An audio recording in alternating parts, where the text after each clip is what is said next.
దేశంలో మరోమారు ఎన్నికల నగారా మోగనుంది.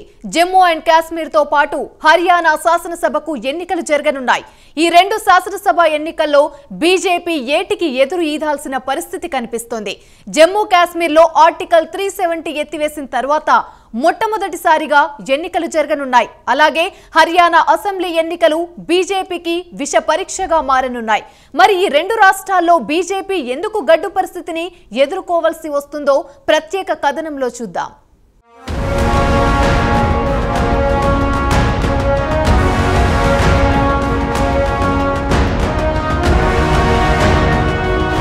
జమ్మూ కశ్మీర్లో ఆర్టికల్ 370 ఎత్తివేసిన తర్వాత మొట్టమొదటిసారి ఎన్నికలు జరగనున్నాయి. కేంద్రంలోని నరేంద్ర మోదీ నేతృత్వంలోని భారతీయ జనతా పార్టీ ఆగస్టు 5, 2019న లోక్సభలో జమ్మూ కశ్మీర్లో 3 విడతలుగా ఎన్నికలు జరిపిస్తామని హామీ ఇచ్చింది. అవి సెప్టెంబర్ 18, 25 అక్టోబర్ 2024లో జరిపిస్తామని సభకు తెలిపింది. ఆర్టికల్ 370 రద్దుకు ఏకగ్రీవంగా ఆమోదం తెలిపింది.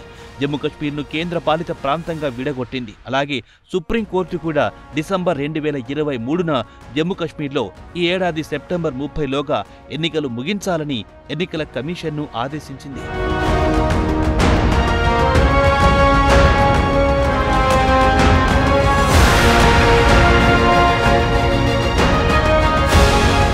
ఎన్నికలు సమీపిస్తున్న సమయంలో బీజేపీ ఓటర్లను ప్రసన్నం చేసుకోవడానికి తాము ముందుగా హామీ ఇచ్చినట్లుగా జమ్మూ కశ్మీర్లో ఎన్నికలు నిర్వహిస్తున్నామని చెప్పి ఓట్లు దండుకోవడానికి ప్రయత్నిస్తాయి. అయితే బీజేపీ సిద్ధాంతాలను వ్యతిరేకించే కొన్ని పార్టీలు, ఉదాహరణకు Bahujan Samaj party, all India అన్న మున్నేట్ర కజగం, శివసేన, ఆమ్ ఆద్మీ పార్టీ ఆర్టికల్ 370ని రద్దు చేయడానికి మద్దతు తెలిపాయి. అయితే జనతాదళ్ యునైటెడ్, ప్రస్తుతం బీజేపీ ఎన్డీఏ మిత్రపక్షం మాత్రం ఆర్టికల్ 370ని రద్దు చేయడాన్ని వ్యతిరేకించింది. జమ్మూ కశ్మీర్ను విడదీయడాన్ని తాము అంగీకరించమని స్పష్టం చేసింది.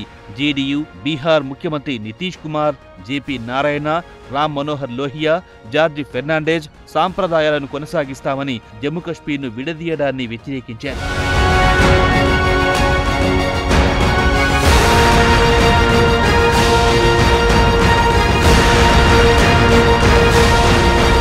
కొంతమంది కాంగ్రెస్ సీనియర్ నాయకులు, ఉదాహరణకు మాజీ ప్రధానమంత్రి మన్మోహన్ సింగ్, భూపేందర్ సింగ్ హుడాలు కూడా ఆర్టికల్ 370 రద్దుకు మద్దతు తెలిపారు. కొంతమంది కాంగ్రెస్ నాయకులు మాత్రం వ్యతిరేకించారు. రాజ్యసభలో Congress party chief whip Bhubaneswar Kalita Congress party నిర్ణయంపై చీఫ్ విప్ పదవికి రాజీనామా చేశారు. ఇటీవల ముగిసిన లోక్సభ ఎన్నికల్లో బీజేపీ జమ్మూలో 2 లోక్సభ సీట్లను గెలిచింది. ఒకటి ఉదంపూర్, రెండోది అనంతనాగ్. నేషనల్ కాన్ఫరెన్స్ విషయానికొస్తే శ్రీనగర్, అనంతనాగ్ సీట్ గెలిస్తే బారాముల్లాలో ఇండిపెండెంట్ అభ్యర్థి గెలిచాడు. ప్రస్తుత పరిస్థితుల్లో కాంగ్రెస్ పార్టీతో ఏ పార్టీ కూడా పొత్తు పెట్టుకోవడానికి ముందుకు రాకపోవచ్చు. ఎందుకంటే కాంగ్రెస్ పార్టీ ఆర్టికల్ 370 రద్దు పట్ల మౌనం దాల్చడంతో తమ ఓటు బ్యాంకు దెబ్బతింటుందని ఇటు నేషనల్ కాన్ఫరెన్స్, అటు పీపుల్స్ డెమోక్రాటిక్ పార్టీ పొత్తు పెట్టుకోవడానికి ముందుకు రాకపోవచ్చు.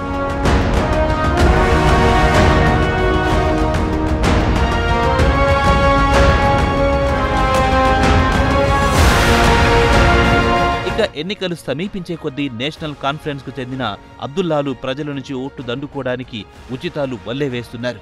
తాము అధికారంలోకి వస్తే ఏడాదికి 12 గ్యాస్ సిలిండర్లు ఉచితంగా లేదా సబ్సిడీకి ఇస్తామంటున్నారు. అలాగే విద్యుత్, హెల్త్ కేర్, ఆహారం విషయంలో కూడా పెద్ద ఎత్తున సబ్సిడీలు ఇస్తామంటున్నారు. తాము అధికారంలోకి వస్తే ఆర్టికల్ 370 తిరిగి పునరుద్ధరించడానికి పోరాటం చేస్తామని, 35A కింద ఇండియా, పాకిస్తాన్లు కశ్మీర్ అంశంపై చర్చలకు రప్పిస్తామని హామీ ఇస్తోంది.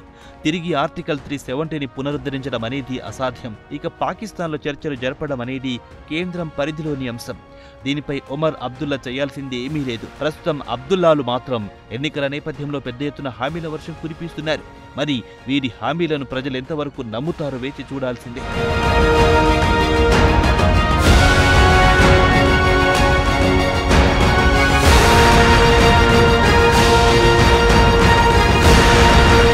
హర్యానా విషయానికొస్తే మాజీ కాంగ్రెస్ మంత్రి భూపేందర్ సింగ్ హుడా ఆర్టికల్ 370 రద్దుకు మద్దతు పలికారు.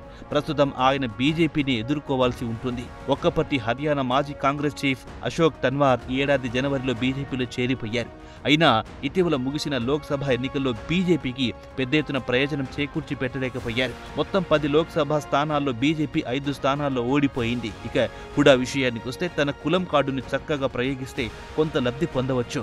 జమ్మూ కశ్మీర్ విభజన గురించి హుడా ప్రస్తావిస్తూ తన దేశభక్తి, సెల్ఫ్ రెస్పెక్టులో రాజీ ప్రసక్తి లేదని హుడా అంటుంటారు. ప్రస్తుతం హర్యానాలో బీజేపీలో ఆల్ ఈజ్ నాట్ వెల్ గా కనిపిస్తోంది.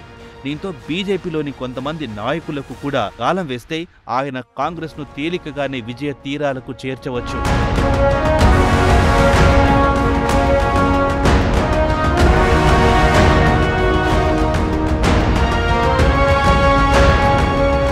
చివరగా జరిగిన జమ్మూ కశ్మీర్, హర్యానా ఎన్నికలకు ఇప్పుడు జరిగే ఎన్నికలకు చాలా వ్యత్యాసం ఉంది. చివరగా జమ్మూ కశ్మీర్లో జరిగిన ఎన్నికల తర్వాత బీజేపీ పీడీపీకి మద్దతు ఉపసంహరించింది, ప్రభుత్వాన్ని కూల్చివేసింది. ఆర్టికల్ 370 రద్దు తర్వాత జమ్మూలో డీలిమిటేషన్ ద్వారా శాసనసభ సీట్లను 43 వరకు పెంచుతామని, దీంతో బీజేపీ ఎక్కువ సీట్లు సాధిస్తుందని చెప్పుకొచ్చింది.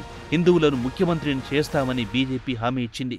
90 సీట్లు కలిగిన ఈ కేంద్ర పాలిత ప్రాంతంలో బీజేపీ 46 సీట్లు సాధిస్తేనే ప్రభుత్వం ఏర్పాటు చేయగలుగుతుంది. ఇక హర్యానా విషయానికొస్తే ఈ ఏడాది జరిగిన లోక్సభ ఎన్నికల్లో 5 లోక్సభ సీట్లలో ఓడిపోయింది.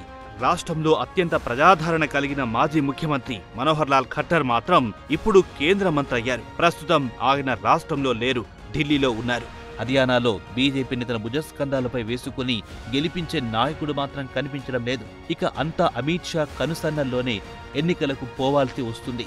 గత లోక్సభ ఎన్నికల ఫలితాలు, అనుభవాలను చూస్తే బీజేపీకి అత్యధికం కనిపించడం లేదు. ప్రస్తుతం ఇటు జమ్మూ కశ్మీర్తో పాటు హర్యానాలో బీజేపీకి కష్టాలు తప్పేట్టు లేవు. అయినా బీజేపీ హెడ్ క్వార్టర్స్లో పరిస్థితులు మాత్రం భిన్నంగా గెలుస్తామని ధీమాతో ఉన్నారు. ఈ సస్పెన్స్ కు తెరపడాలంటే వచ్చే నెల చివరి వరకు ఆగితే తేలిపోతుందని రాజకీయ పరిశీలకులు చెబుతున్నారు.